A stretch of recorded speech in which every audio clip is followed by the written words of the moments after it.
Just want to give a quick unboxing of this backup camera I bought. It's Autovox, and I believe it's Cam 6 is the model. Let's see. Yeah, Cam 6.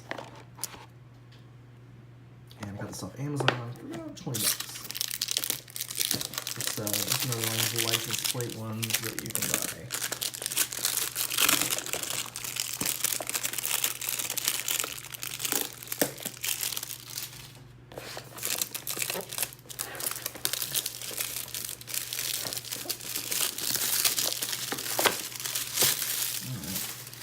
Unboxing with one hand. Alright, so this is what comes in the box. What is this card for? Super user program, Amazon reviewer program, and a warranty card. Okay. Just shows you some warranty information. Alright, we got our instructions here. Ooh, hefty wiring here, so what is this? Interesting. So this is the wiring for the camera, I'm assuming, and why does it have a switch there? What's the switch for? Oh, grid line and normal for the camera. And I'm gonna guess that this connects to its proprietary thing. Oh, okay. So you can have the grid lines or not. That's nice. So you have the option. You got the camera itself. And this is the part that's gonna go on your license plate, and this one goes behind the license plate. So you can see how thick it is there. It is metal. Decent quality here. Not bad for $20. Alright. Not too shabby. Alrighty, and here's the camera installed on my RAV4 here. And you can see that it has a little bendable piece and then the wire that goes behind it. And I did it a different way than some people may.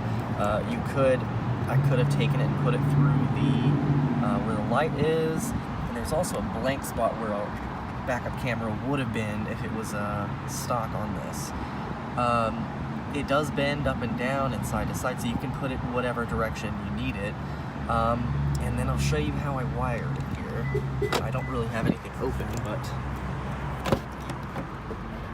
so what I basically had to do was remove the back hatch plastic here, and what I had tried to do was I wanted to put the wiring through here, through this little grommet where all the other wiring is for the lights and everything, but I couldn't get it through. I didn't really have a way to get it through. But anyway, so I have the wiring here. The little piece that had the switch, which is for your grid lines, I have it behind this, and I actually liked the grid lines that they had on this better than the ones that came with the radio that I have, and I will show you that in just a sec here. So I put the wiring through here, put it through the rubber. I ended up just routing it through here. I had there is a jack in here, and I didn't want to really just take the whole thing apart. It just looked really not easy, so I just decided to do it this way. So I routed it here, routed it through the rubber, routed it underneath this, all the way to the other side, and this side was more easily accessible because I could just take this off here. So I took this off, and the wires become green because I actually extended the wires because they weren't long enough to get over here. So, but in this side, what I did was I used those wires, and I already have backup sensors on this, and I spliced it, and those are connected to the reverse lights.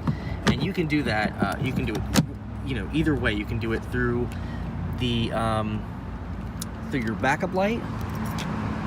So basically, just split the connection of the reverse light, so whenever you put it in reverse, it turns on the camera automatically, or you can have it always hooked up to power, but then the camera would basically run all the time, but once you hit reverse, it would kick it on.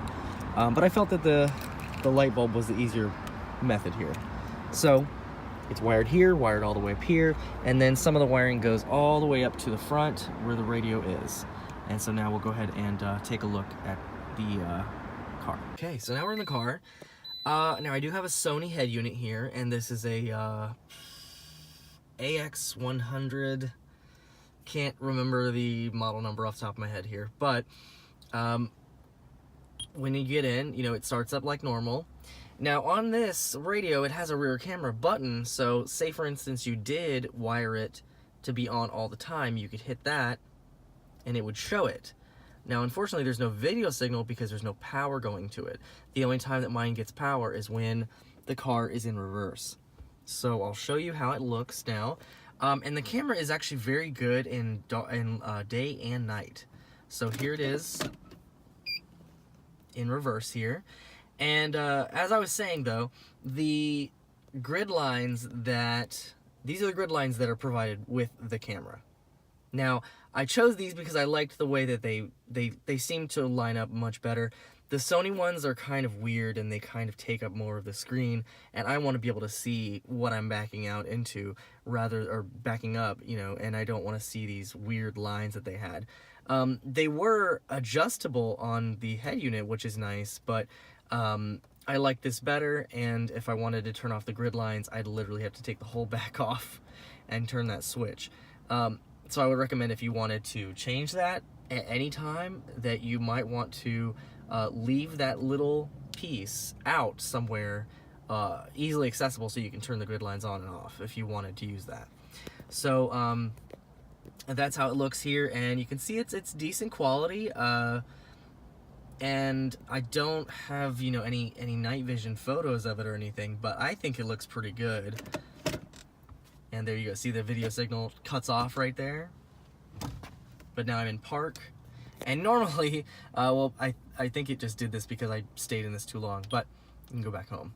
And yeah, normally it'll go right back to the radio. So anyway, that's just a quick look and a little review. I think it's fantastic. $20 backup camera. If you have any questions, feel free to leave me a comment and let me know what you thought. Thanks for watching.